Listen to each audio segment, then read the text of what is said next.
Conductor. देखिए कल से आगे हम बात करेंगे सबस्टेंस मटेरियल के बारे में। अगर इलेक्ट्रिकली मटेरियल देखा जाए तो इलेक्ट्रिकली मटेरियल आप हमें ध्यान देंगे ना। इलेक्ट्रिकली मटेरियल तीन तरह का हो सकता है। पहला हो सकता है कंडक्टर, दूसरा इंसुलेटर और तीसरा हो सकता है sir semi conductor. Semi conductor जैसा कि आप जानते हैं कि इलेक्ट्रिकली मटेरियल जो होता है, कोई भी इलेक्ट्रिकली मटेरियल तीन तरह का हो सकता है। या तो वो मटेरियल कंडक्टर होगा, या तो वो मटेरियल इंसुलेटर होगा, या वो मटेरियल सेमी कंडक्टर होगा। तो सबसे पहले हम बात करेंगे कंडक्टर का। कंडक्टर क्या होता है? कंडक्टर को हिंदी में सर चालक कहते हैं। देखिए ऐसे पदार्थ या ऐसे सब्सटेंस जिसमें विद्युत धारा आसानी से प्रवाहित होती है, जिसमें विद्युत धारा आसानी से प्रवाहित होती है, वह चालक कहलाता है। तो हम कहेंगे ऐसे पदार्थ जिसमें विद्युत धारा क्या होता है, आसानी से प्रवाहित होता है, वह चालक कहलाता है। ऐसा पदार्थ जिसमें विद्युत धारा आसानी से प्रवाहित होता है,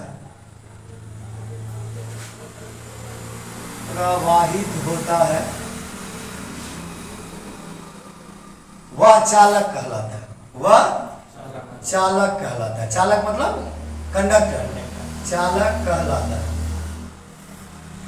देखिए सबसे अच्छा उदाहरण चालक का अगर कोई है तो चांदी विद्युत का सबसे अच्छा चालक है। ठीक है, चांदी विद्युत का क्या है, सबसे अच्छा चालक है सर। इसके एग्जांपल हो सकते हैं चालक पदार्थ के चांदी, एल्युमिनियम,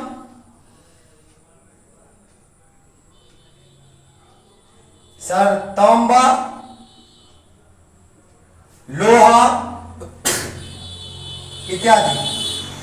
तो ऐसे पदार्थ जिसमें विद्युत धारा सुगमता से प्रवाहित होता है वह क्या कहलाता है, चालक कहलाता है। ठीक है ना। और चालक में सबसे अच्छा चालक कौन होता है, चांदी विद्युत का सबसे अच्छा चालक होता है। दूसरा हम पढ़ेंगे इंसुलेटर। इंसुलेटर जिसको हम लोग कहेंगे कुचालक। अच्छा आप लोग प्लास्टिक को, रबर को देखते होंगे, उसमें सर करंट नहीं लगता है। तो ऐसे पदार्थ जिसमें विद्युत धारा प्रवाहित नहीं होता है वह क्या कहलाता है, कुचालक कहलाता है। तो ऐसे पदार्थ जिसमें विद्युत धारा प्रवाहित नहीं होगा वह क्या कहलाएगा, कुचालक कहलाएगा। तो ऐसे पदार्थ जिसमें विद्युत धारा प्रवाहित नहीं होती है वह कुचालक कहलाता है। कुचालक कहलाता है। अच्छा दैनिक जीवन में आप लोग देखते होंगे कि इलेक्ट्रिसिटी पोल पर एक चिमनी मिट्टी का गोल जैसा बना हुआ होता है और उसी में तार क्या होते हैं, घूमे हुए होते हैं। तो वो जो गोल जैसा मिट्टी जैसा बना हुआ होता है दैट इज इंसुलेटर। ओके, तो इसके उदाहरण है प्लास्टिक। देखिएगा प्लास्टिक में करंट नहीं आता sir. Plastic, rubber sir, rubber में करंट नहीं आता सर। रबर हुआ, चिमनी मिट्टी हुआ सर, चिमनी मिट्टी। और क्या हो सकते हैं सर, सूखी लकड़ी हो सकते हैं ना, सूखी लकड़ी। अच्छा सर आपके नाखून में भी इलेक्ट्रिसिटी नहीं होता, बाल में भी इलेक्ट्रिसिटी फ्लो नहीं होता सर। ठीक है ना, याद रखिएगा। ओके, तो ऐसा पदार्थ जिसमें विद्युत धारा प्रवाहित हो जाए वह चालक कहलाता है, और ऐसा पदार्थ जिसमें विद्युत धारा प्रवाहित हो ही ना, ठीक है ना, प्रवाहित नहीं होती है, वह क्या कहलाता है, कुचालक कहलाता है। और अब हम बात करेंगे अर्धचालक का। ठीक है ना, अर्धचालक का, इसको रफ कर देते हैं। आप लोग जो है ना सर वीडियो से उतार लिया कीजिएगा। ठीक है, और 2 बार हो जाएगा, आप देख भी लोगे। ओके। हम बात करेंगे सेमीकंडक्टर का। रेगुलर आपको लेक्चर मिलेगा सर, आप लोग आते रहिए, ठीक है ना। 2 बार पढ़ लेंगे चीजें तो आसान हो जाएगी। मैं कोशिश करूंगा आपको केमिस्ट्री का भी एक अलग वीडियो बना दूं, ठीक है ना, रूटीन वाइज करके। सेमीकंडक्टर जिसको अर्धचालक कहते हैं, अर्धचालक कहते हैं, ठीक है। देखिए ऐसा पदार्थ जिसमें विद्युत धारा थोड़ा थोड़ा प्रवाहित होता है, ऐसा पदार्थ जिसमें विद्युत धारा थोड़ा थोड़ा प्रवाहित होता है वो क्या कहलाता है? अर्धचालक। तो ऐसा पदार्थ जिसमें विद्युत धारा थोड़ा थोड़ा प्रवाहित होता है वह अर्धचालक कहलाता है सर।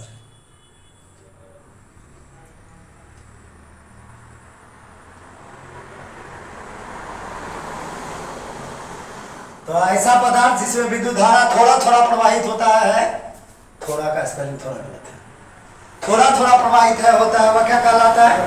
अर्धचालक होता है। इसका उदाहरण है, आप लोग मोबाइल में देखते होंगे, मोबाइल के सिम में और मेमोरी कार्ड में, तो वह आपको पीला जैसा पदार्थ दिखेगा, दैट इज सिलिकॉन।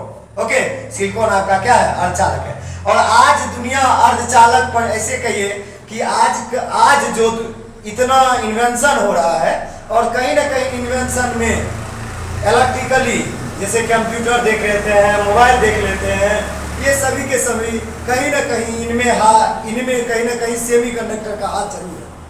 और ओके, इसका उदाहरण हो सकता है सिलिकॉन,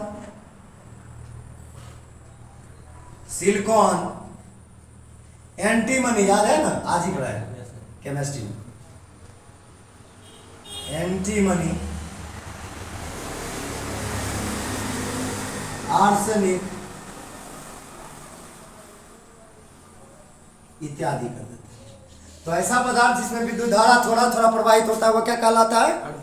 अर्धचालक कहलाता है, ठीक है। तो अब हम बात कर लेंगे कि देखिए एक्चुअल में कोई पदार्थ किस प्रकार चालक हो जाता है, किस प्रकार अर्धचालक हो जाता है और किस प्रकार कुचालक हो जाता है, इसको समझने के लिए एक थ्योरी आता है जिस थ्योरी का नाम होता है बैंड थ्योरी। बैंड थ्योरी हमें यह बताता है कि कोई पदार्थ किस प्रकार चालक हो जाता है, किस प्रकार कुचालक हो जाता है और किस प्रकार अर्धचालक हो जाता है। तो बैंड थ्योरी हमें क्या बताता है? कोई पदार्थ किस प्रकार चालक हो जाता है, किस प्रकार कुचालक हो जाता है और किस प्रकार अर्धचालक हो जाता है, यह हमें कौन बताता है? Band theory. तो अब हम बात करेंगे बैंड थ्योरी के संबंध में। बैंड थ्योरी समझिए जरा, बैंड थ्योरी को तो कट एरो दीजिएगा और लिखिएगा band theory, band theory, THEOR। वास्तव में बैंड थ्योरी क्या होता है? बैंड थ्योरी हमें यह बताता है कि कोई भी पदार्थ किस प्रकार चालक हो जाता है, किस प्रकार कुचालक हो जाता है और किस प्रकार अर्धचालक हो जाता है। यानी बैंड थ्योरी हमें यह बताता है, बैंड थ्योरी यह बताता है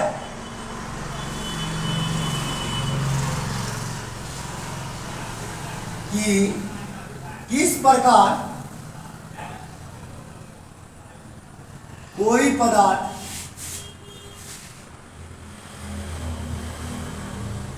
पदार्थ चालक, कुचालक और कोई पदार्थ किस प्रकार कोई पदार्थ चालक, कुचालक और अर्धचालक हो जाता है।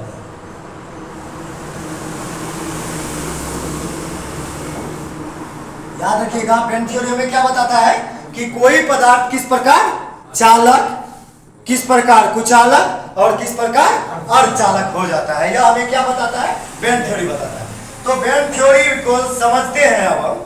तो सबसे पहले याद रखिएगा, कोई भी सब्सटेंस होता है, कोई भी सब्सटेंस होता है, तो उन सब्सटेंस में दो तरह का बैंड पाया जाता है। कोई भी पदार्थ होता है तो पदार्थ में चलिए यहां लिखते हैं सर, पदार्थ है तो पदार्थ में दो प्रकार का बैंड पाया जाता है सर। कोई भी सब्सटेंस होता है, सब्सटेंस में कितना तरह का बैंड पाया जाता है? दो तरह का। एक होता है वैलेंस बैंड और दूसरा होता है कंडक्शन बैंड। क्या होता है? Conduction band. याद रखिएगा, एक होता है आपका वैलेंस बैंड और दूसरा क्या होता है? Conduction band. यानी पदार्थ में दो प्रकार के बैंड होंगे। कौन कौन होंगे?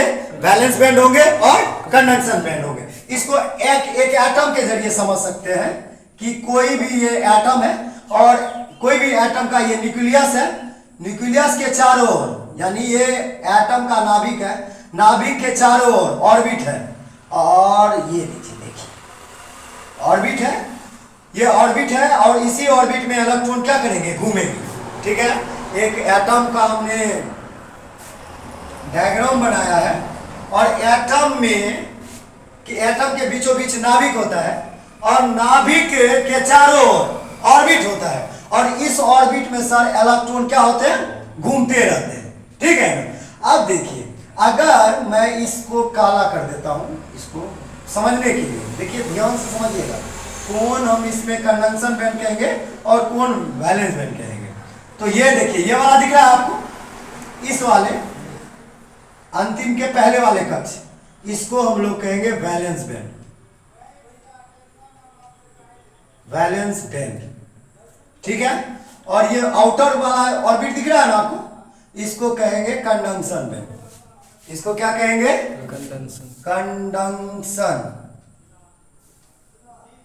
Conduction band. ओके, देखिए, कोई भी पदार्थ होता है, पदार्थ में होता है, पदार्थ के एटम में दो तरह का बैंड होता है, एक कंडक्शन बैंड और दूसरा वैलेंस बैंड। ओके, अब यहां देखिए जरा, कि कंडक्शन बैंड और वैलेंस बैंड के बीच ये देख रहे हैं, ये वाला कंडक्शन बैंड और वैलेंस बैंड के बीच, इसको कहते हैं एनर्जी गैप या forbidden energy gap.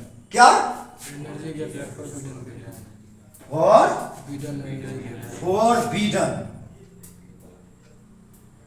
Forbidden energy gap कहेंगे इसको। एनर्जी गैप क्या कहेंगे इसको? Forbidden energy gap. याद रहे कि फॉरबिडन एनर्जी गैप कहाँ होता है? कंडक्शन बैंड और वैलेंस बैंड के बीच कौन होता है? फॉरबिडन एनर्जी गैप होता है। अब समझते हैं इसको। यार देखिए सर, ध्यान से समझिए सर, इसको बैंड थ्योरी से समझेंगे। इसका 3 एनर्जी लेवल हम ले लेते हैं। ये देखिए, दिख रहा है सर आपको? दिख रहा है सर? देखिए, इसको आप वैलेंस बैंड रखिए, नीचे वाला जो लेयर है उसको क्या रखेंगे? Valence band.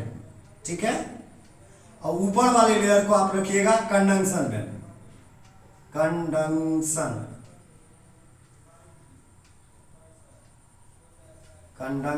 बैंड। ओके, और बीच में जो दिख रहा है आपको, इसको एनर्जी गैप कहते हैं या फॉरबिडन गैप कहते हैं। ठीक है ना, फॉरबिडन एनर्जी गैप कहिए, हम नॉर्मल एनर्जी गैप कह देते हैं आपको, एनर्जी गैप।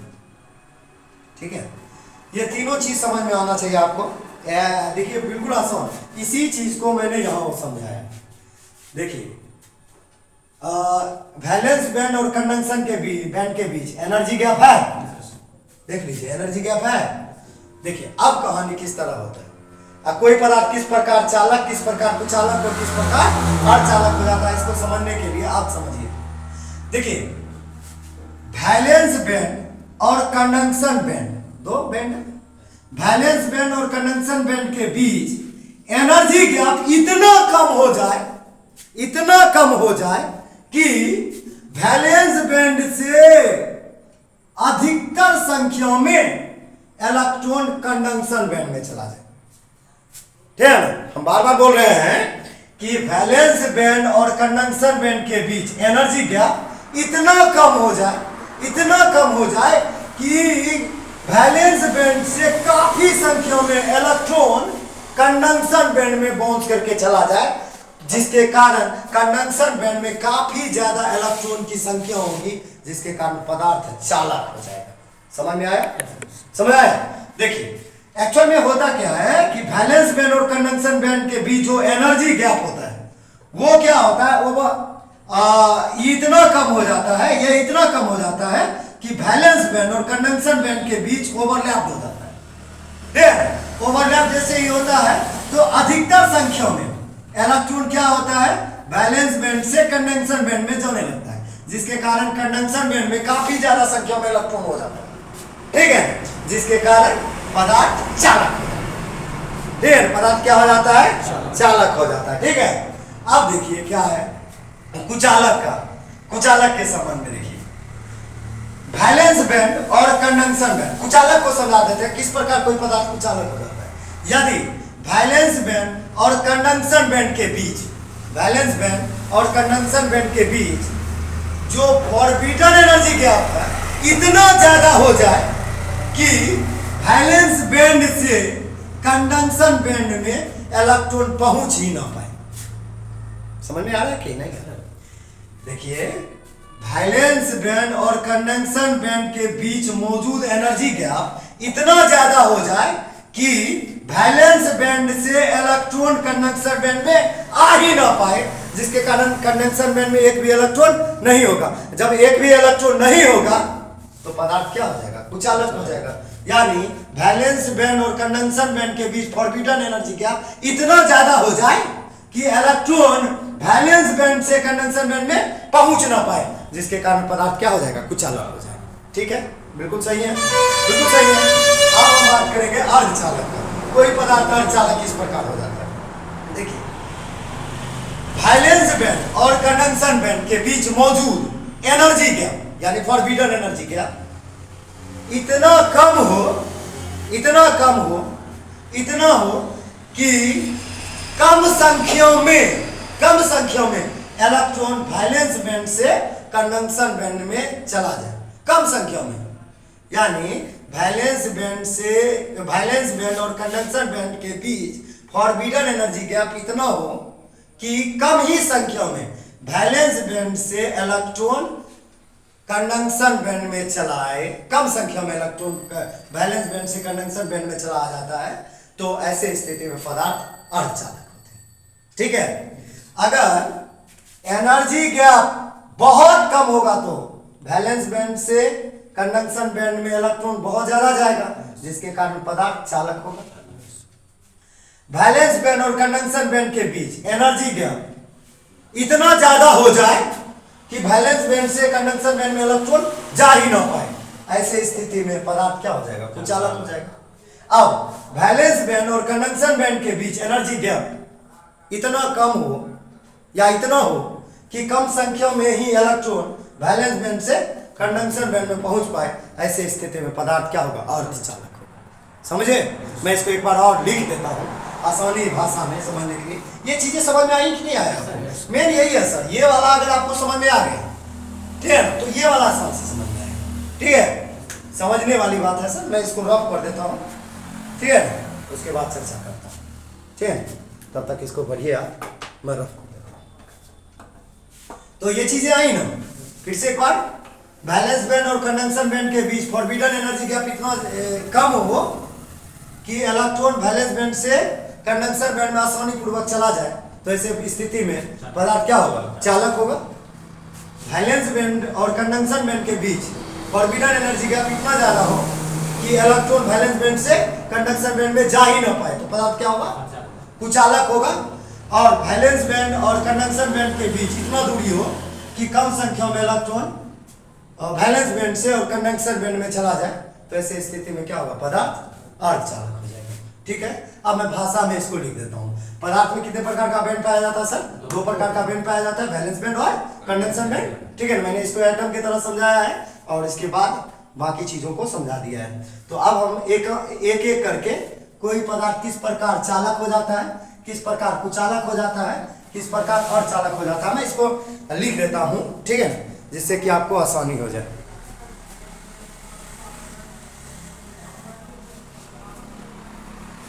देखिए हम चालक के लिए बात करते हैं। चमक रहा है क्या? ठीक है ना? चालक यानी कंडक्टर। इसमें हम यह समझेंगे कि किस प्रकार कोई पदार्थ चालक हो जाता है। ठीक है, तो देखिए यहां देखिए, ये डायग्राम को समझिए। एक बार और मैं बोलना चाहूंगा आपके सामने, ये वैलेंस बैंड है, भी दे देता हूं, ये कंडक्शन बैंड दे देता हूं, कंडक्शन बैंड सी बी दे देता हूं, कंडक्शन बैंड। ठीक है, और ये एनर्जी गैप है आपका। तो अगर ऐसा समझिए, हमने अभी तुरंत समझाया आपको एनर्जी गैप, देखिए वैलेंस बैंड और कंडक्शन बैंड के बीच मौजूद एनर्जी गैप इतना छोटा हो कि वैलेंस बैंड और कंडक्शन बैंड एक दूसरे से ओवरलैप कर जाए, जिसके कारण काफी संख्याओं में electron, maximum number of electron, maximum transfer of electron, maximum number of transfer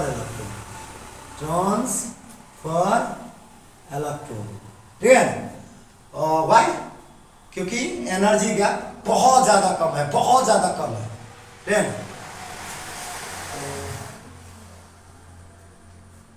यदि वैलेंस बैंड और कंडक्शन बैंड के बीच मौजूद एनर्जी गैप इतना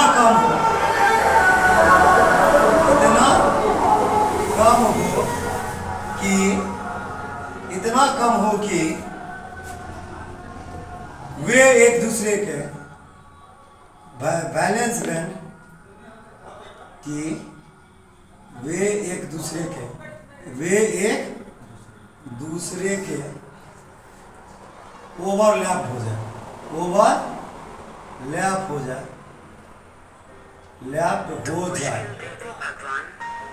हो जाए, जिसके कारण वैलेंस बैंड से कंडक्शन बैंड में अधिक संख्या में इलेक्ट्रॉन जाएगा, जिसके कारण वैलेंस बैंड से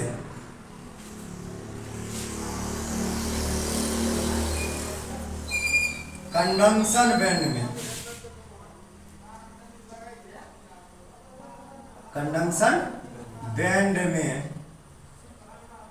अधिक संख्या में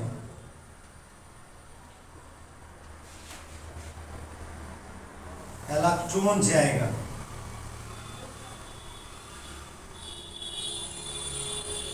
जिससे पदार्थ क्या हो जाएगा? चालक हो जाएगा।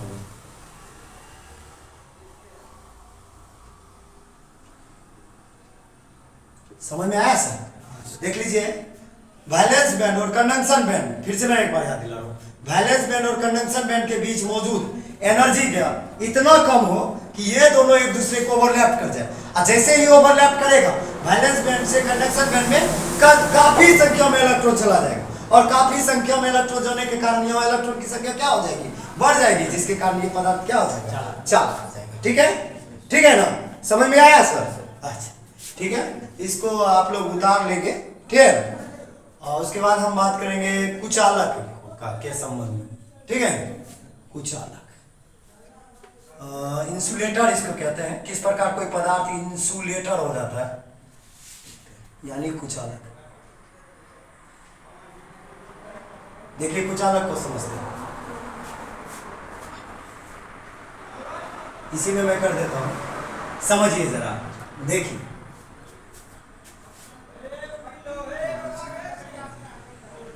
इतना ज्यादा हो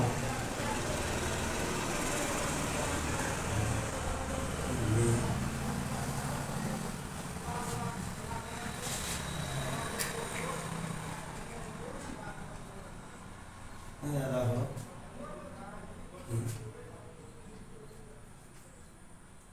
इसके कारण वैलेंस बैंड से कंडक्शन बैंड में पदार्थ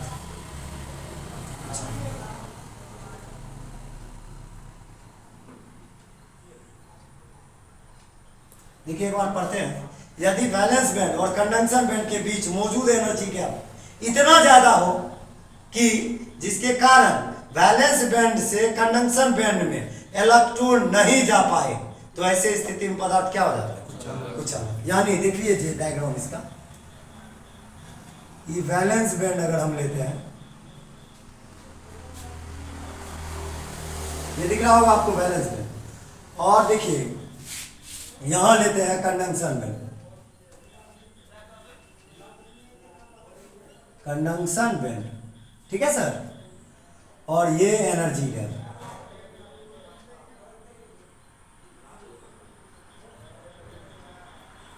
देखिए वैलेंस बैंड और कंडक्शन बैंड के बीच मौजूद एनर्जी गैप इतना ज्यादा हो, मैक्सिमम लिख देता हूं, मैक्सिमम एनर्जी गैप इतना ज्यादा हो कि वैलेंस बैंड से कंडक्शन बैंड में इलेक्ट्रॉन जा ही ना पाए। वैलेंस बैंड से कंडक्शन बैंड में इलेक्ट्रॉन जा ही ना पाए। अगर कंडक्शन बैंड में जाएगा ही नहीं तो पदार्थ क्या हो जाएगा? कुछ अलग हो जाएगा ना? यानी जब तक कंडक्शन बैंड में इलेक्ट्रॉन नहीं जाएगा वैलेंस बैंड से, तब तक पदार्थ चालक नहीं होगा। तो अब देखिए वैलेंस बैंड और कंडक्शन बैंड में, यहां देखिएगा वैलेंस बैंड और कंडक्शन बैंड के बीच एनर्जी गैप मैक्सिमम है कि मिनिमम है? मैक्सिमम है। अब मैक्सिमम होने के कारण यानी एनर्जी गैप की दूरी बढ़ जाने के कारण एक भी इलेक्ट्रॉन वैलेंस बैंड से कंडक्शन बैंड में नहीं गया है, अतः पदार्थ कैसे हो जाएंगे? कुछ चालक। समझ में आया? दिक्कत है? नहीं दिक्कत है सर। अब हम अर्धचालक के बारे में बात करेंगे, ठीक है? ये सब वीडियो जैसे ही डलेगा तो आप लोग उतार लीजिएगा सर, ठीक है ना? सेमीकंडक्टर लास्ट टॉपिक है आपका। आप लोग भी परेशान हो गए होंगे, है कि नहीं? अर्धचालक, अर्धचालक देखिए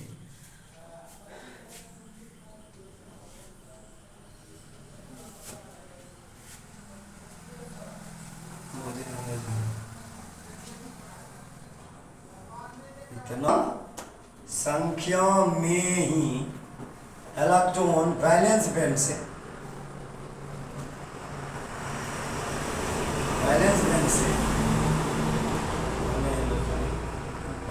से कंडक्शन बैंड में जाए।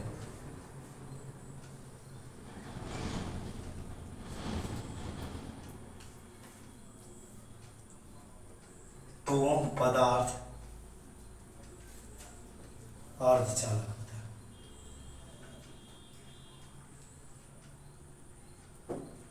जरा देखिए यहां लिख देता हूं मिनिमम एनर्जी गैप। देखिए यहां ओवरलैप नहीं होना चाहिए, ये वैलेंस बैंड और कंडक्शन बैंड ओवरलैप नहीं होना चाहिए। ओवरलैप होगा तो ये पदार्थ कुछ चालक हो जाएगा, मैक्सिमम संख्या में कंडक्शन बैंड में इलेक्ट्रॉन जाएगा। ठीक है, हम ये कह रहे हैं कि यदि वैलेंस बैंड और कंडक्शन बैंड के बीच मौजूद फॉरबिडन एनर्जी गैप इतना हो कि कम ही संख्या में वैलेंस बैंड से कंडक्शन बैंड में इलेक्ट्रॉन जाए। कम संख्या में इलेक्ट्रॉन कहां से कहां जाए? कम संख्या में वैलेंस बैंड से कंडक्शन बैंड में जाए तो मिनिमम नंबर ऑफ ट्रांसफर